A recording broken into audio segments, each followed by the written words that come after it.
டெல்லியில் பிரதமர் மோடியை இன்று மாலை சந்தித்து பேசுகிறார் தமிழக முதலமைச்சர் மு.க. ஸ்டாலின்.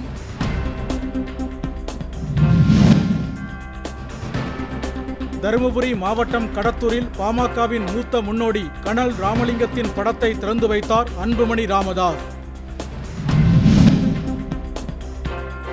இடஒதுக்கீடும் சமுதாய முன்னேற்றமும் தனது இரத்தத்தில் ஊறியது என பாமக தலைவர் அன்புமணி ராமதாஸ் பேச்சு.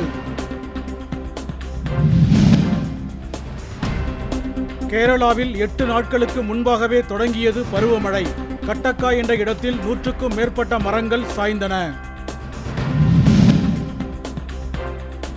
கோவை, நீலகிரி, குமரி உள்ளிட்ட மாவட்டங்களில் வெளுத்து வாங்கிய கனமழையால் சாய்ந்த மரங்கள், மின்கம்பங்களை அகற்றும் பணி தீவிரம்.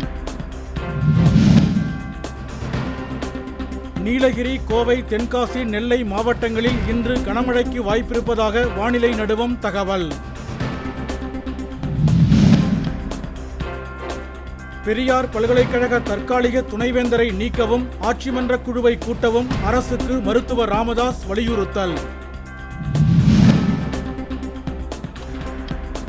ஊராட்சி பகுதிகளுக்கு உயர்த்தப்பட்ட வீட்டு வரி, தண்ணீர் வரிகளை திரும்பப் பெற எடப்பாடி பழனிசாமி வலியுறுத்தல்.